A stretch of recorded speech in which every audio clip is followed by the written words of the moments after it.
आपण बघत आहात AKP न्यूज मराठी. आपला आवाज आपली ताकद. सबस्क्राइब करा, शेअर करा, लाईक करा. AKP news Marathi.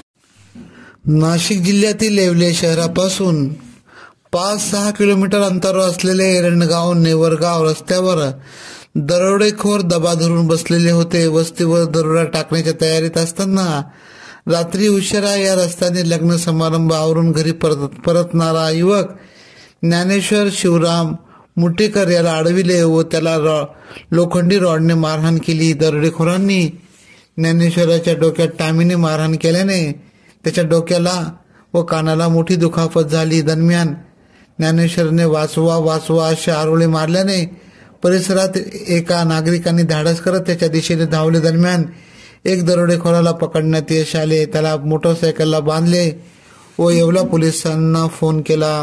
सदर घटना रविवार दिनांक 8 डिसेंबर रोजी मध्यरात्रीच्या सुमारास घडली.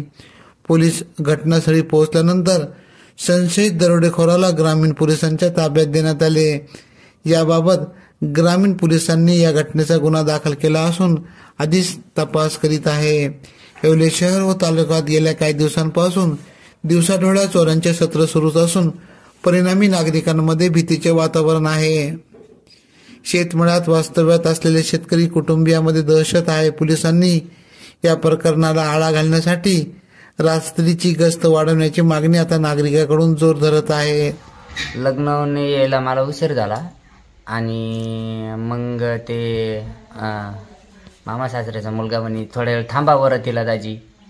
मग मी वरतीला थांबलो तर मला 12:30 वाजले. मग मी म्हणलं आता मला घरी जायचं आहे. मग मी घरी निघलो.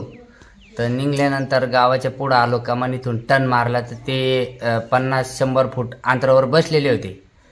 तर मी तिकून आल्यावर माझ्या हिशोबाने मी चाललो. गाडी कमी केल्यानंतर आहे ना तो डायरेक्ट उठून पळतच आला. तशी माझ्या डोक्यात टामी मारल्यावर मला थोडं हे झालं. मग मी हे झाल्यावर आहे ना म्हणलं भेंचोत म्हणलं माझ्या डोक्यात टामी का मारली तू. तर मग मला बोस आला. मग मी त्याची टामी धरली हिसकली. तर हे बघा माझ्या बोटाला कातडे निघलेले, डांबरीला घसले माझे बोट. तर मग ते टामी हिसकल्यानंतर मी त्याला एक टामी मारली. टामी मारल्यानंतर ती गाडी त्याची घेऊन आणि पळण्याचा प्रयत्न केला त्यांनी.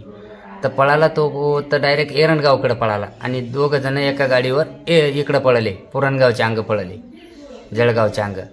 तर मग पळले. तर मग मी जोरात आरडायला लागलो. तर मग ते शेजारी तिथले उठले. तर मग मी त्यांना आवाज दिला की तिकडून येऊ राहिलं, धरा त्याला. मग त्यांनी धरल्यावर मग मी इकडून पळत गेलो त्यांच्यापाशी. पळत गेल्यानंतर मग त्याला मी थोडं मारल्यानंतर मग बाकीचे लोक सगळे गोळा झाले तिथं. आजूबाजूचे गावातले आमचे सगळं पब्लिक आली. जेवढे प्रेमाचे होते तेवढे उठले, जेवढे. मग आल्यानंतर मग त्यांनी हे केलं. मग आमच्या भाऊला फोन केला, माझ्या मुलाला फोन केला. मग माझा मुलगा भाऊ तिथं बोलवले. मग बोलवल्यावर मग माझ्या मुलाला त्यांनी सांगितलं की बॉय ये तुझ्या पप्पाला पटकन दवाखान्यात ने, कुठं लागेले, इतकं रक्त आहे. मग ते माझ्या मुलाने मला दवाखान्यात नेलं. मग दवाखान्यात नेल्यानंतर मग मला ते डॉक्टरपर्यंत नेईपर्यंत मला एकदम क्लिअर कळलं. पण डॉक्टरनी ज्यावेळेस मला ते इंजेक्शन मारले साईडनी आणि नंतर ते मलमपट्टी केली, नंतर मला काहीही कळलं नाही. मग कोणी मला घरी आणलं, काय केलं आणि कसं झालं काहीच नाही. मग त्याच्या पुढं काही नाही कळलं. मी एकदम बेनसुधी होऊन गेलो. मग कुठं काय मारलं तुम्हाला? मला इथं डोक्यात टामी मारली, इथं टाके पडले. त्याच्यानंतर इथं एक टामी मारली. हे बघा इथं सुजेली, हे बघा इथं थोडी जखम झालेली. इथं माझं मुंडकं असं डांबरीला घसलेलं आहे. परत त्याच्यानंतर इथं एक फटका मारलेला आहे. इथं एक टाका पडलेला आहे कानाला. आणि त्याच्यानंतर इथं याच्यात लावण्यात बी इथं मारलेलं आहे एक टोला. हे बघ इथं सुजलेलं आहे. इथं एक टोला लागलेला आहे. आणि एकदम असं भ्रम झाल्यासारखं झालं. मग मला लय भीतीचं वातावरण झालं. ते चोर एकदम चटकलेले चोर आहे आणि ते जीव डायरेक्ट मारण्याचं म्हणजे प्रयत्नच करते, डायरेक्ट ते अटॅकच करते माणसावर डायरेक्ट. आणि त्यांना म्हणजे एकदम असं हे केलं पाहिजे, पकडलंच पाहिजे त्यांना. आणि एकदम आम्हाला काहीतरी संरक्षण पाहिजे, आम्हाला मिळालं पाहिजे इकडं, कारण आमची इथं एकच वस्ती. एकदम आम्हाला म्हणजे असा धाक झाला, झोप येत नाही रात्रात, इतका भेव झाला आम्हाला आता बस. दिनांक 8/12/2024 रात्री 1 वाजता 112वर कॉल आला की एक इसम संशयित इथे पकडून ठेवलेला आहे. त्या अनुषंगाने 112ची टीम तिथे पोहोचली. त्यांनी विचारपूस केली असता समजले की 3 इसम रस्त्याच्या कडेला उभे होते आणि त्या ठिकाणी एक व्यक्ती, गावातील व्यक्ती जात असताना त्या व्यक्तीसोबत त्यांची बाचाबाची झाली आणि त्या व्यक्तीला गावकऱ्यांनी पकडून ठेवले. पुढे चौकशी अंती असं निष्पन्न झालं की सदर व्यक्ती हा चोरी करण्याच्या उद्देशाने त्या ठिकाणी फिरत होता. जास्त दारू पिलेला असल्यामुळे त्याला व्यवस्थित सांगता येत नव्हतं.